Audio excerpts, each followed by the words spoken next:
Bonjour à toutes et à tous. Je m'appelle Samuel, je suis avec mon épouse Cindy. On est heureux de pouvoir passer ce temps de louange avec vous. On remercie d'ailleurs votre pasteur Mathieu et son épouse Rebecca qui nous ont demandé de pouvoir faire ces chants, ces quelques chants avec vous. Alors ce premier chant qu'on va chanter s'intitule Je viens dans ta maison. Alors c'est vrai que même si on n'est pas physiquement présent à l'église, eh bien l'église c'est chacun de nous et on veut par ce temps être unis et venir dans la maison du Seigneur pour le louer.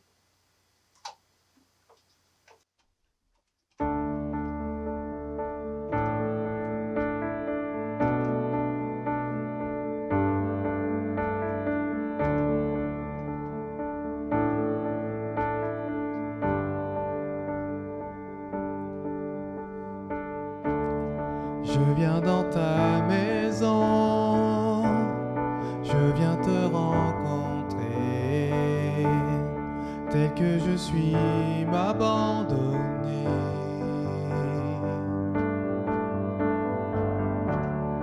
Alors que nous chantons, ton esprit me remplit,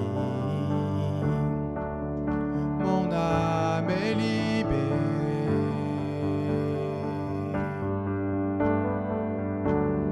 Je viens dans ta maison, je veux te rencontrer, tel que je suis m'abandonner.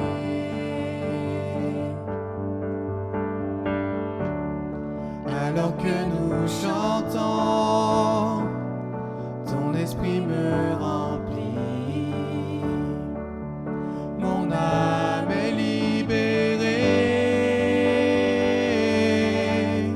Je te vois, je t'entends, près de moi, tu es là. Viens et souffle sur moi.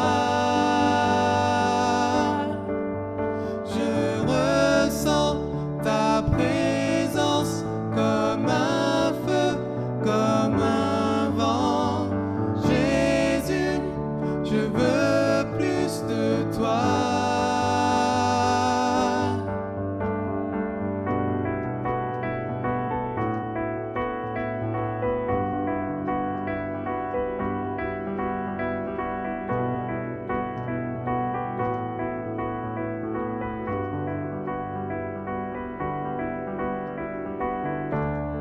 Je viens dans ta maison, Je veux te rencontrer, tel que je suis m'abandonner.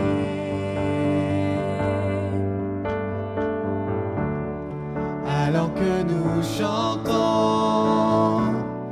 ton esprit me remplit, mon âme est libérée.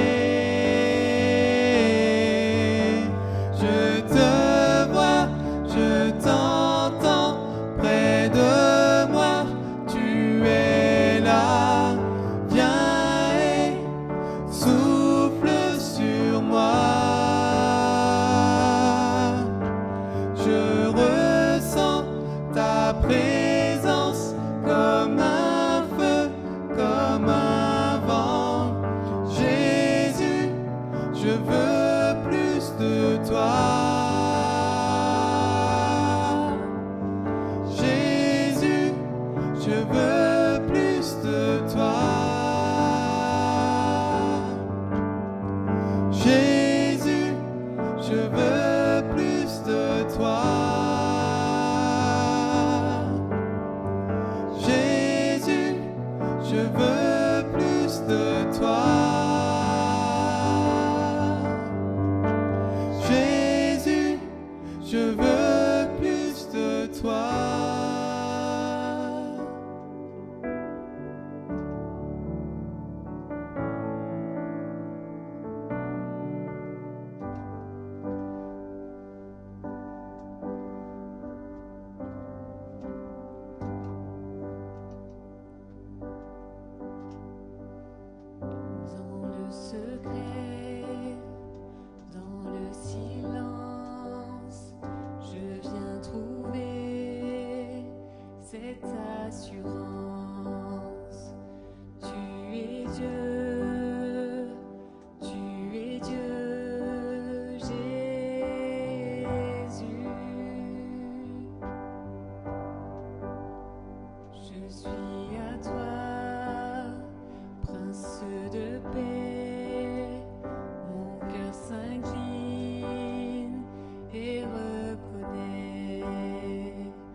toute ta splendeur, tu te révèles à mon cœur, ma foi renaît. Tu me donnes l'espérance, me conduis en ta présence, je veux chanter et proclamer. Nul autre nom que le nom de Jésus pour me sauver. Nul autre nom que le nom de Jésus pour tout changer.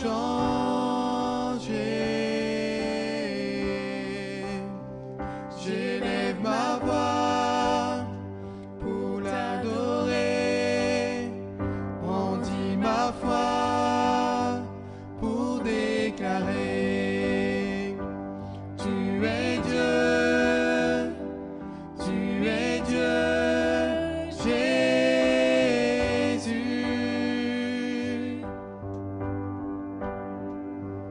Et dans toute ta splendeur, tu te révèles à mon cœur, ma foi renaît.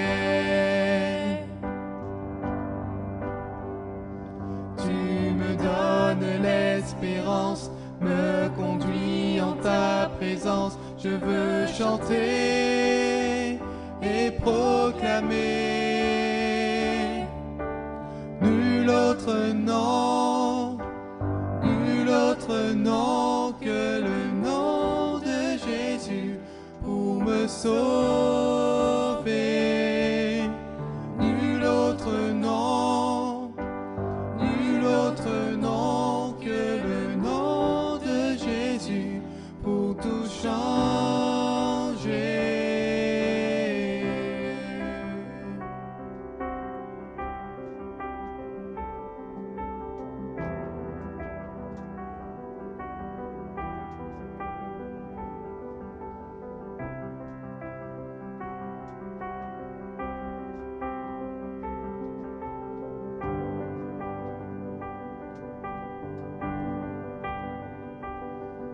Mon âme enfin reconnaît la gloire de ton nom, l'amour divin qui m'a aimé sans condition. Je veux chanter, nul autre nom ne peut sauver.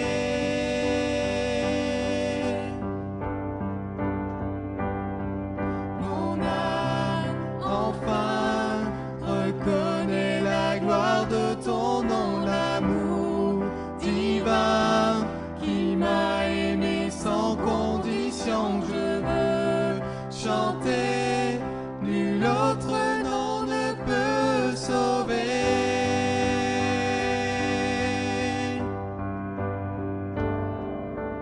Nul autre nom que le nom de Jésus pour me sauver. Nul autre nom que le nom de Jésus pour tout changer.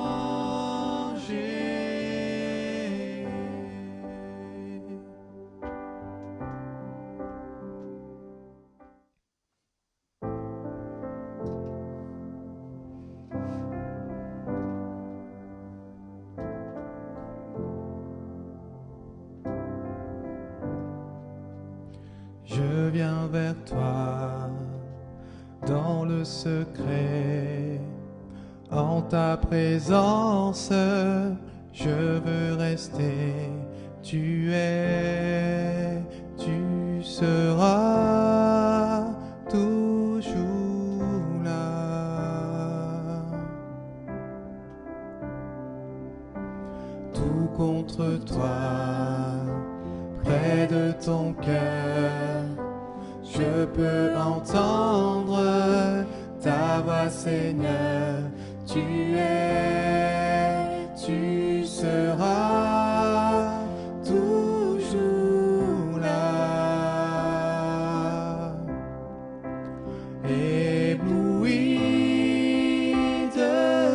toi, éternel.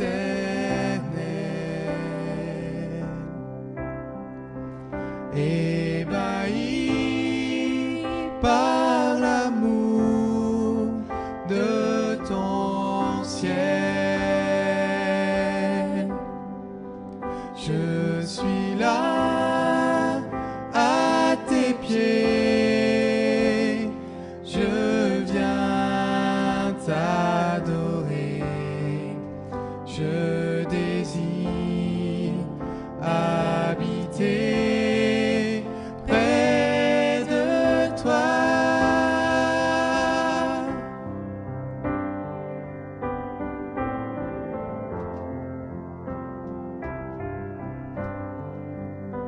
Je vois ton bras, je sens ta main, tu me protèges, tu me soutiens, tu seras toujours là. Ébloui devant toi, éternel.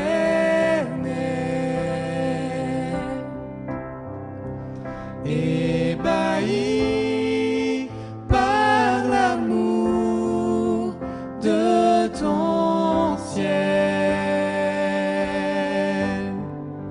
je suis là à tes pieds, je viens t'adorer, je désire habiter près de toi.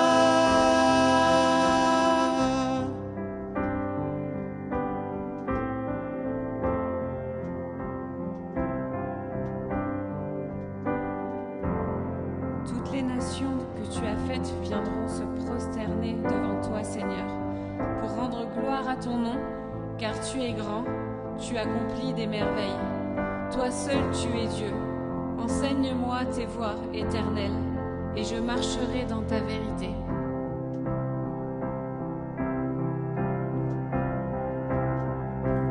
Tu es ma lumière, en toi j'ai un Père, reçois ma prière.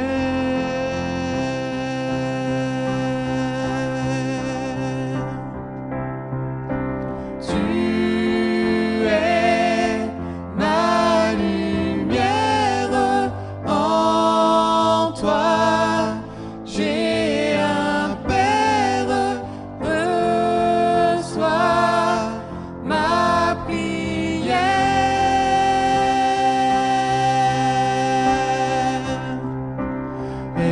Ébloui devant toi, éternel.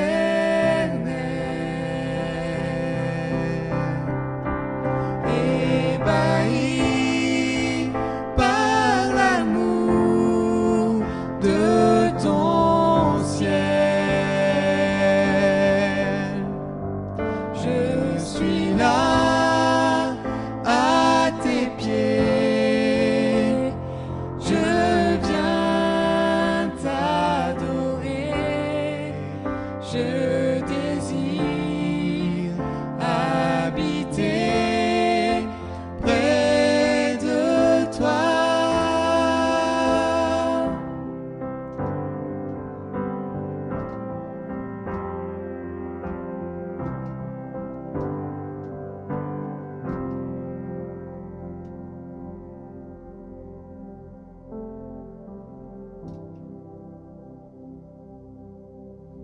Bonjour à tous et à toutes et bienvenue sur la chaîne YouTube ECL, Église Cavaillon-Luberon, pour ce temps de célébration. Encore un grand merci à Samuel et Cindy d'avoir répondu à notre invitation et de nous avoir conduits dans ce moment de chant, de louange et d'adoration pour la gloire de Jésus et de Jésus seulement. Je prie maintenant que nos cœurs soient ouverts, réceptifs, attentifs à ce que le Seigneur veut nous dire au travers de sa parole.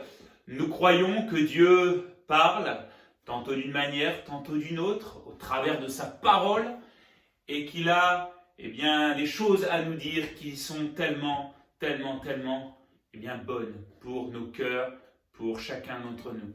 Alors que le Seigneur nous bénisse dans ce temps, j'aimerais avec vous méditer sur un thème, et ce thème, je l'ai appelé « En route pour la conquête ».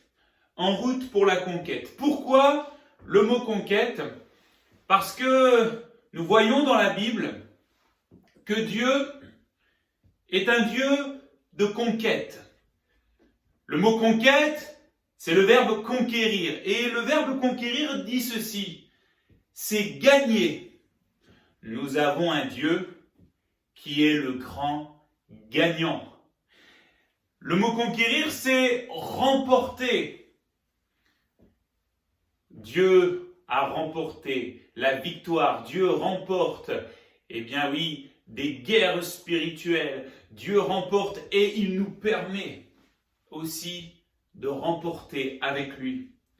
Le mot conquérir, c'est aussi prendre, saisir, ou alors encore plus loin, reprendre dans cette notion de quelque chose qui a été volé et qu'on reprend. Et c'est ce que Dieu fait. Il est le Dieu de la conquête. Il est le Dieu qui a conquis, qui conquit et qui conquérera encore. Parce qu'il est le Dieu tout-puissant.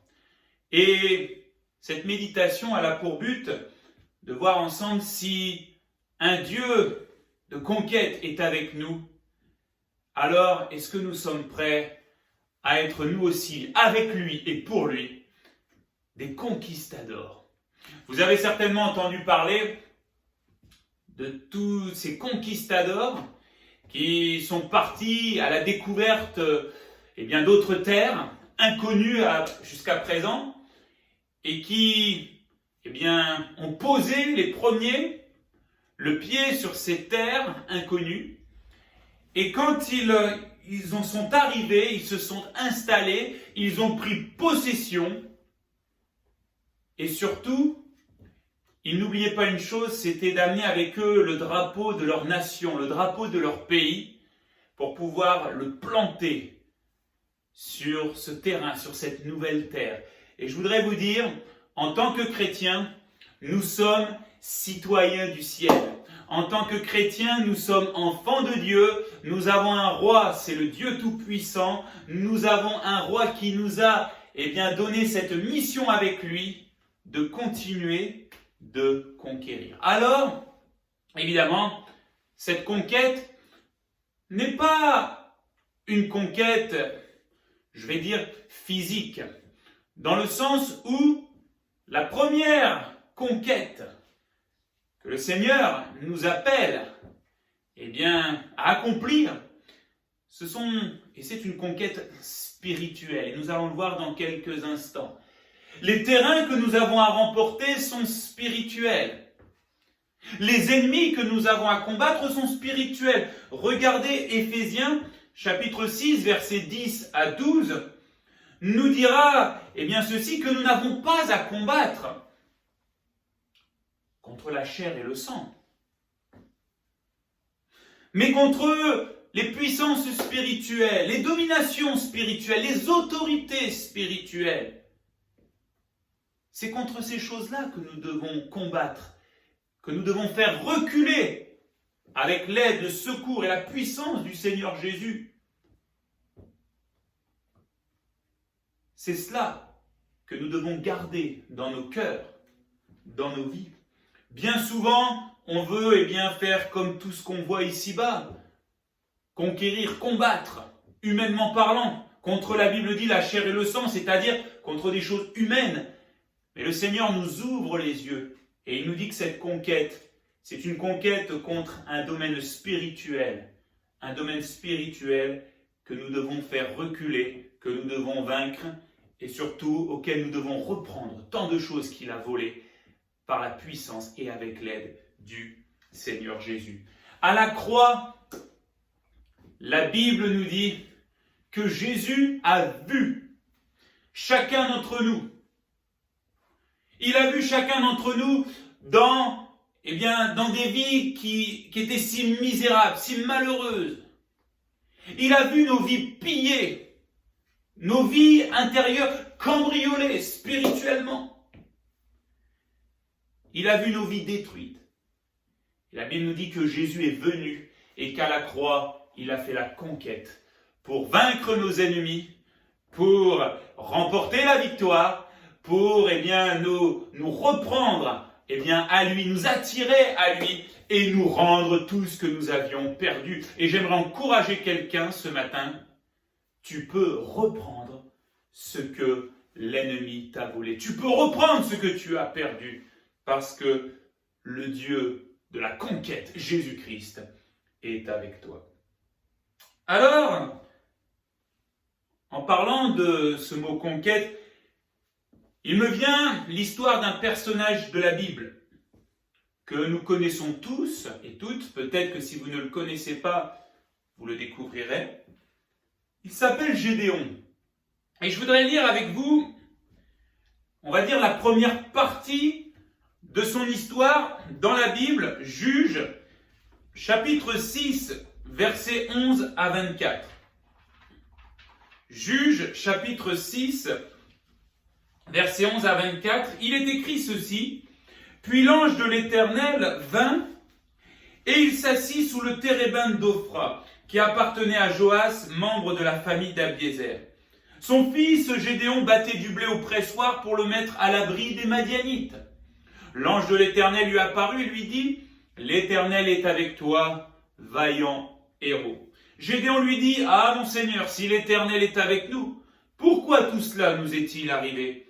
Où sont tous ces actes merveilleux, ceux que nos pères nous racontent quand ils disent « L'Éternel ne nous a-t-il pas fait sortir d'Égypte ?» Maintenant, l'Éternel nous abandonne et nous livre entre les mains de Madian. L'Éternel se tourna vers lui et dit « Va avec la force que tu as, délivre Israël de l'oppression de Madian. N'est-ce pas moi qui t'envoie ?» Gédéon lui dit « Ah, mon Seigneur, avec quoi délivrerai-je Israël ? Mon clan est le plus faible de Manassé, et je suis le plus petit dans la famille de mon père. » L'Éternel répondit, « Mais je serai avec toi, et tu battras les Madianites, comme s'il s'agissait d'un seul homme. » Gédéon lui dit, « Si j'ai trouvé grâce à tes yeux, donne-moi un signe pour montrer que c'est bien toi qui me parles. Ne t'éloigne pas d'ici jusqu'à ce que je revienne auprès de toi, que j'apporte mon offrande et que je la dépose devant toi. » Et l'Éternel dit, « Je resterai jusqu'à ce que tu reviennes. » Gédéon entra chez lui, préparait un chevreau et fit des pains sans levain avec 22 litres de farine. Il mit de la viande dans un panier, le jus dans un pot, les lui apporta sous le térébinthe et les présenta. L'ange de Dieu lui dit, « Prends la viande et les pains sans levain, pose-les sur le rocher et verse le jus par-dessus. » C'est ce que fit Gédéon. L'ange de l'Éternel avança le bâton qu'il avait à la main et en toucha la viande et les pains sans levain. Alors un feu s'éleva du rocher, un feu qui brûla la viande et les pains sans levain. Puis l'ange de l'Éternel disparut de la vue de Gédéon. Comprenant que c'était l'ange de l'Éternel, Gédéon s'exclama, « Malheur à moi, Seigneur éternel, car j'ai vu l'ange de l'Éternel face à face. » Et l'Éternel lui dit, « Reste en paix, n'aie pas peur, tu ne mourras pas. » Gédéon construisit là un autel à l'Éternel et il l'appela l'Éternel paix.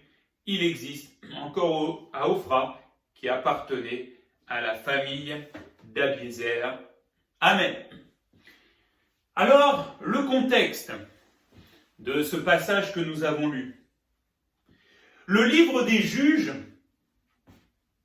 est un livre particulièrement difficile et violent, tant bien physiquement que spirituellement.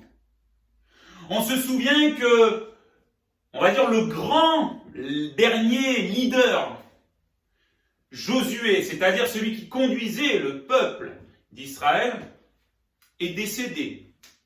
Et juste avant de mourir, Josué avait demandé au peuple, maintenant qu'ils étaient dans le pays promis, de servir Dieu seul et Dieu seulement, et surtout de chasser, de détruire tout ce qui ne plaisait pas à Dieu, la conquête.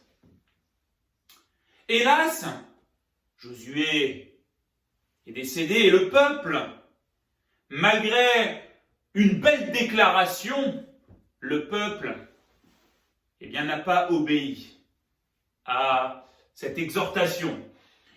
Il a fait au contraire ce qui avait été défendu.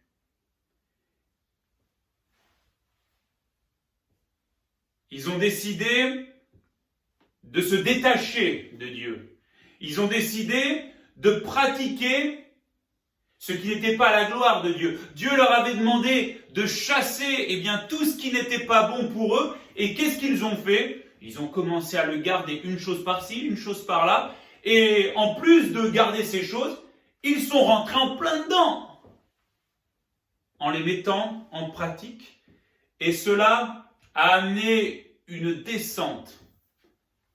Entendez là, une mauvaise descente.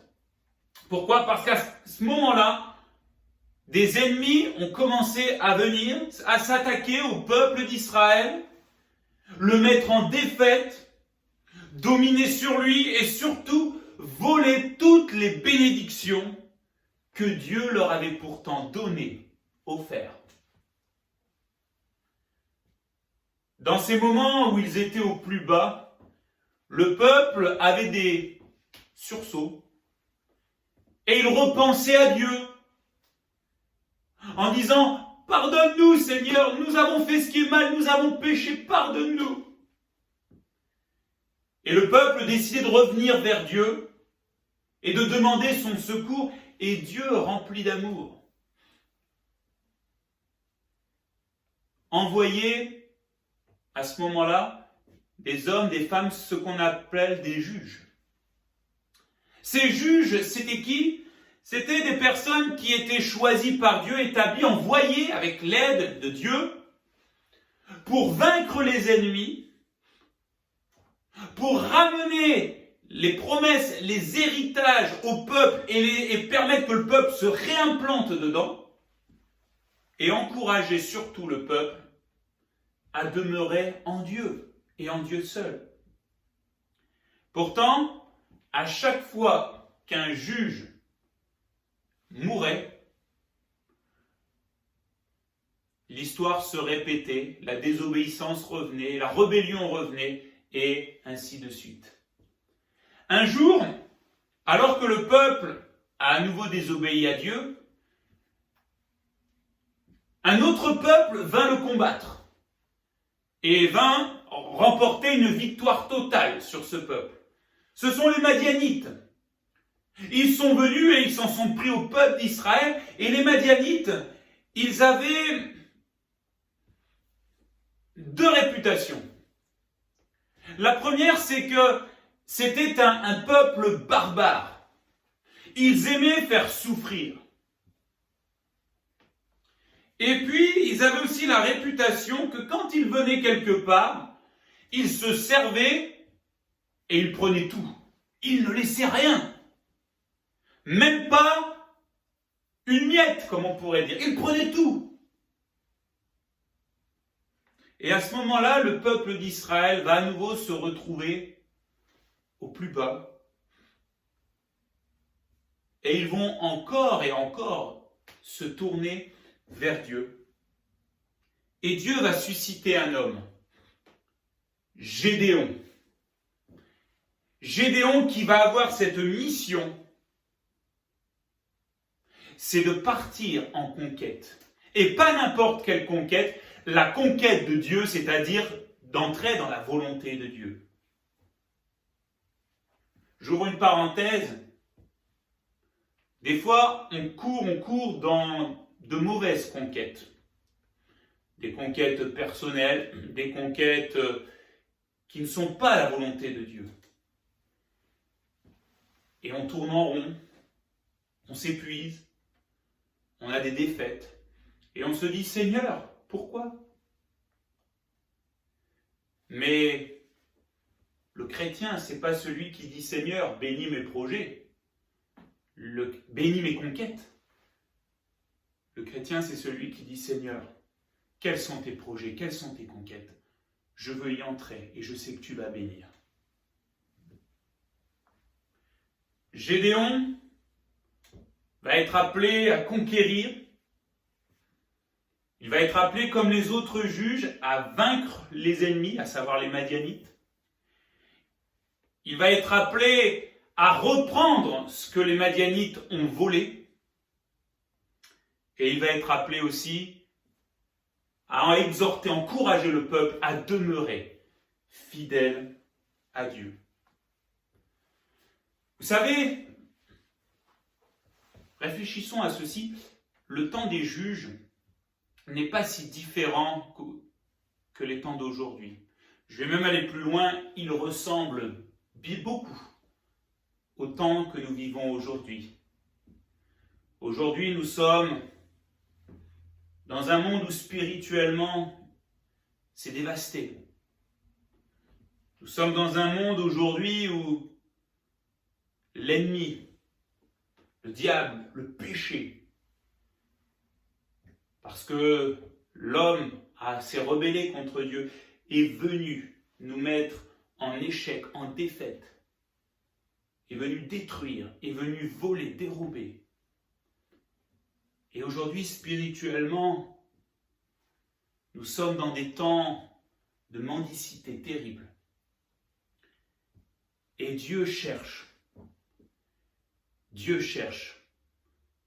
des Gédéons, des conquistadors, des hommes et des femmes qui veulent rentrer dans sa conquête. L'ange de l'Éternel va arriver vers Gédéon. L'ange de l'Éternel, nous le retrouvons dans l'Ancien Testament, dans le Nouveau, nous ne le retrouvons plus. Et ce qui est assez étrange, c'est que l'ange de l'Éternel, il fait exactement tout ce que Jésus va faire quand il sera sur cette terre et après. Et quand Jésus vient en chair et en os sur cette terre, l'ange de l'Éternel, on n'en entend plus parler. L'ange de l'Éternel, on peut dire que c'est Jésus avant son incarnation, puisque Jésus est de toute éternité. Et aujourd'hui, j'aimerais te dire, oui, l'ange de l'Éternel Jésus vient vers toi. Il parle à ton cœur. Et il te dit, est-ce que tu veux qu'on parte en conquête? Est-ce que tu veux qu'on parte en conquête? N'oublions pas que cette conquête n'est pas la nôtre personnelle, c'est celle de Dieu. C'est ce qui permet d'ailleurs qu'il y ait la victoire. Et n'oublions pas non plus que cette conquête, nous ne devons pas y partir à la légère sur un coup de tête, sur un coup de zèle éphémère, mais qu'il faut être bien attaché, ancré, s'être bien préparé dans le Seigneur. Nous aurons l'occasion bientôt de parler du combat spirituel et Paul, avant d'encourager les chrétiens d'Éphèse à combattre contre les puissances spirituelles, à s'armer avec les armes de l'esprit, vous relirez Éphésiens 4, 5 et 6.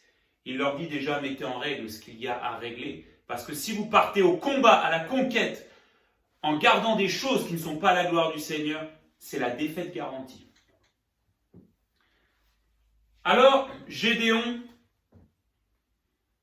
a été appelé, on pourrait dire, à 3 grandes conquêtes. Et ces 3 grandes conquêtes, elles sont encore pour nous aujourd'hui, spirituellement. La première conquête, et c'est pas la moindre, la première conquête à laquelle Gédéon a été appelé, avec l'aide de l'ange de l'Éternel, avec l'ange de Dieu, avec Dieu lui-même, c'est la conquête de sa propre vie. Pourquoi la conquête de sa propre vie? Parce que avant d'amener Dieu autour de nous, il faut déjà veiller à ce que Dieu soit en nous et qu'il ait toute la place. Non pas dans les greniers de notre vie, non pas dans la cave de notre vie, mais qu'il soit au centre de nos vies. Et c'est ce que Gédéon va être appelé à faire. C'est ce que Gédéon va être appelé à vivre. Gédéon ne va pas tout de suite partir à la conquête, triompher des Madianites, reprendre ce que le peuple avait perdu. Non, il est déjà, dans le texte que nous lisons, appelé à la conquête de sa propre vie. Il est appelé à remporter des victoires intérieures. Il est appelé à reprendre ce qu'il avait perdu avec l'aide du Seigneur. Il est appelé à remettre Dieu à la première place dans sa vie.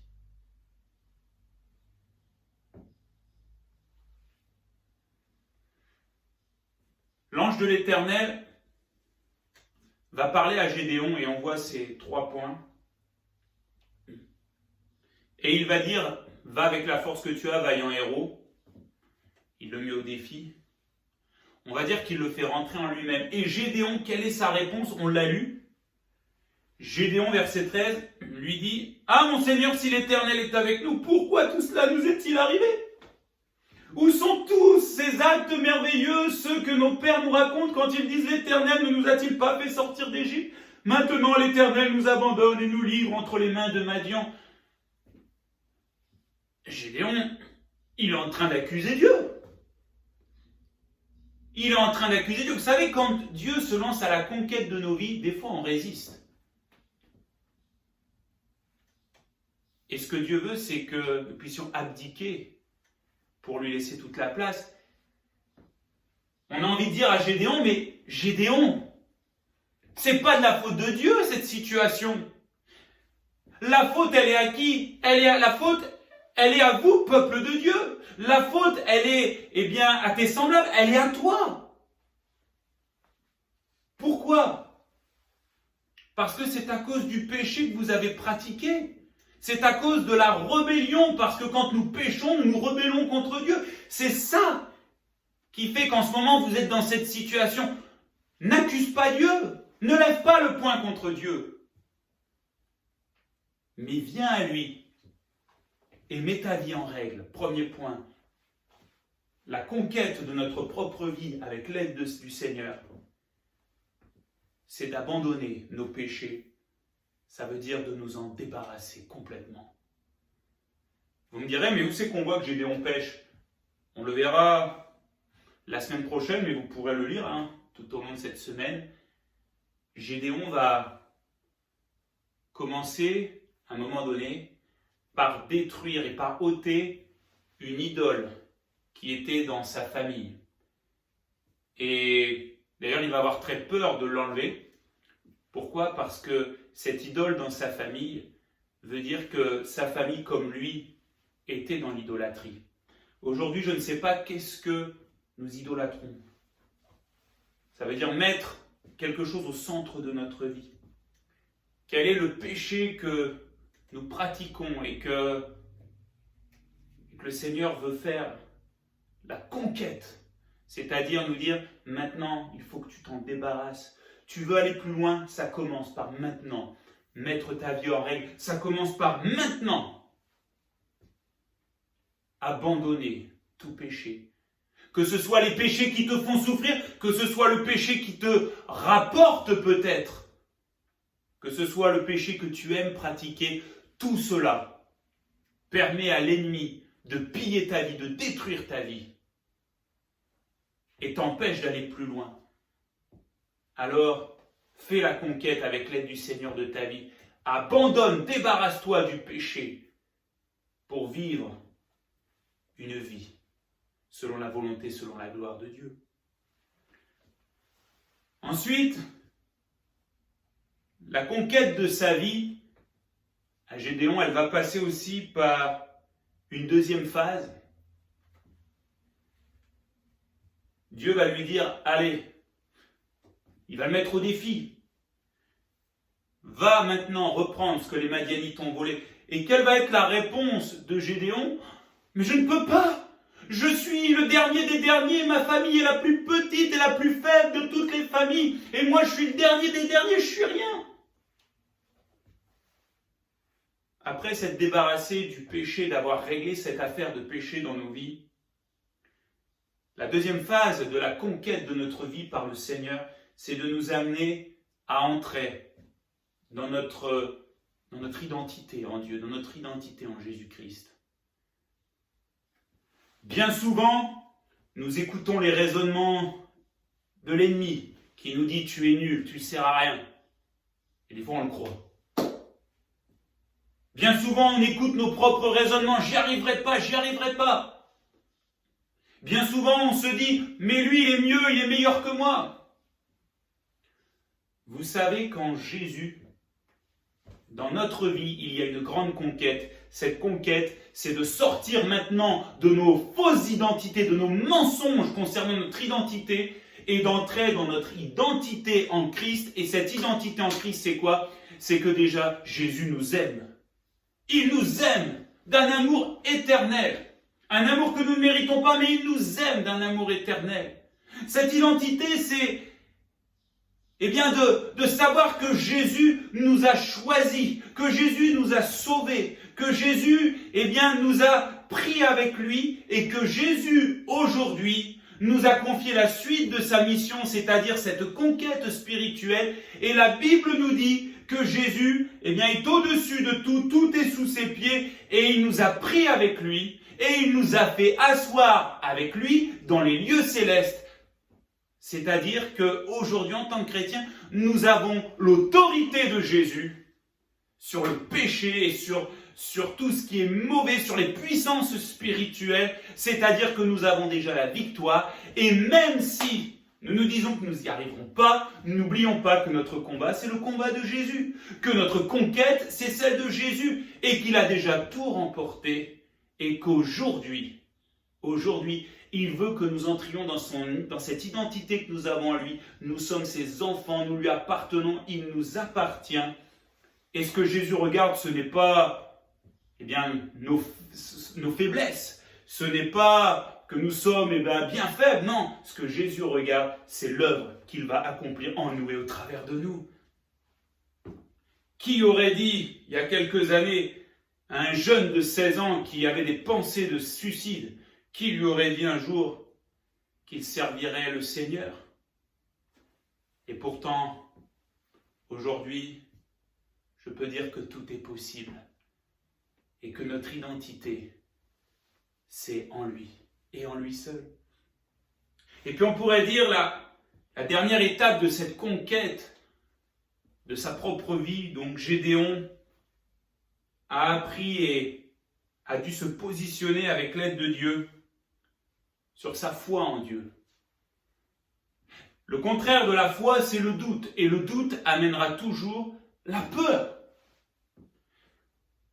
La foi amène la paix parce que la foi, c'est faire confiance en Jésus, en Dieu, en celui qui est inébranlable et qui veut notre bien. Le doute amène la crainte parce que le doute, c'est mettre sa foi dans ce qui pourrait nous détruire, dans ce qui pourrait nous engloutir, dans ce qui est plus fort que nous. Gédéon était quelqu'un qui de nature avait peur. On voit, il a peur. Mais l'ange de l'Éternel Dieu va lui dire, n'aie pas peur, je suis avec toi. Et tant que tu restes attaché à moi, tu vas demeurer inébranlable, solide. Tu vas tenir et tu vas pouvoir aller jusqu'au bout. Que le Seigneur nous aide à grandir dans la foi en lui. Non pas une foi orgueilleuse, non pas une foi de super-héros. Vous savez, je relisais encore les héros de la foi. On croit que celui qui a la foi, c'est celui, il lui arrive pas de problème ou alors il anéantit tous ses problèmes. Mais on voit aussi qu'il y a des hommes, des femmes dans la Bible qui ont souffert. Mais ce sont des héros de la foi parce qu'ils ont tenu bon. Quand on a la foi, c'est qu'on est fidèle à Dieu jusqu'au bout, jusqu'au bout. Alors, je terminerai par là avant qu'on prie. Tu veux conquérir les autres pour la gloire de Dieu? Tu veux conquérir ta famille? Tu veux conquérir ton Église, parce que tu vois des choses qui ne sont pas à la gloire de Dieu, tu veux conquérir tes prochains. Ça commence déjà par conquérir, avec l'aide du Seigneur, notre propre vie. Notre propre vie. Vous savez, le Seigneur n'est pas un Dieu qui se presse. Nous, on est pressés.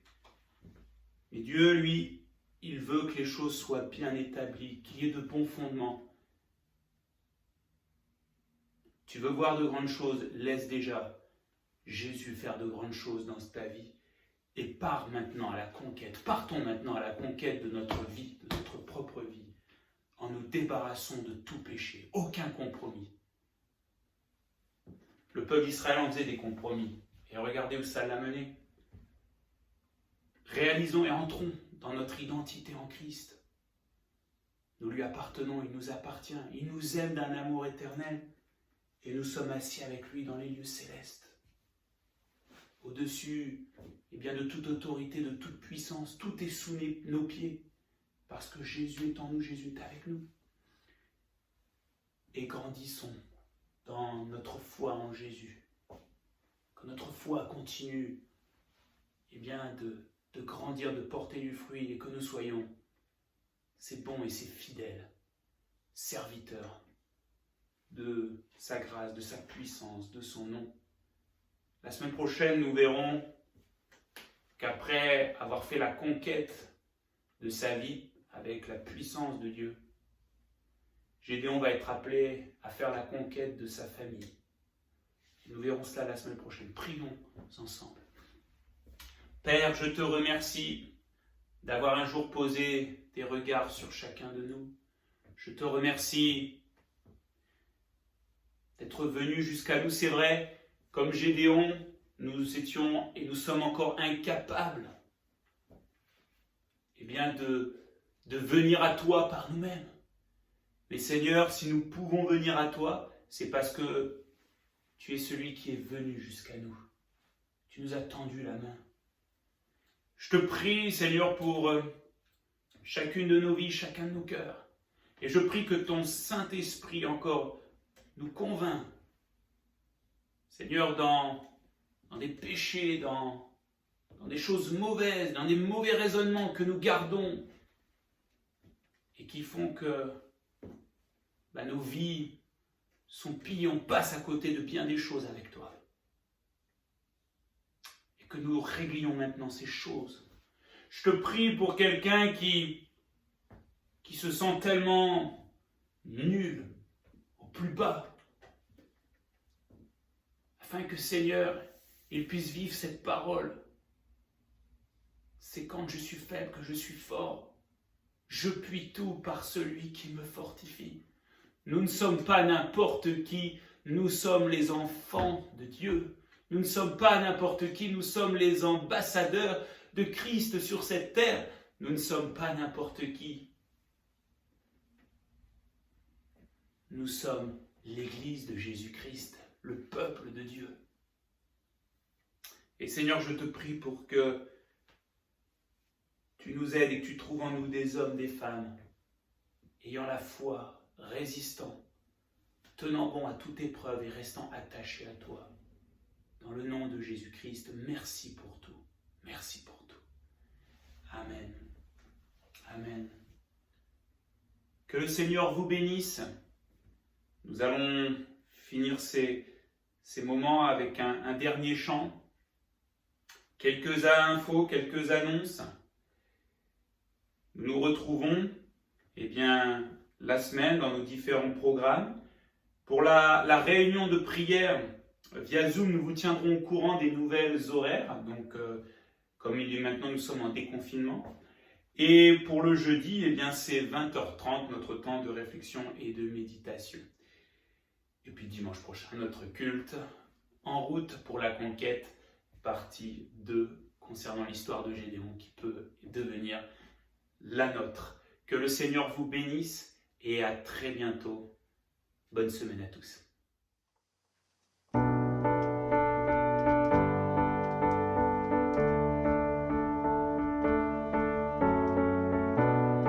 Tu es fidèle.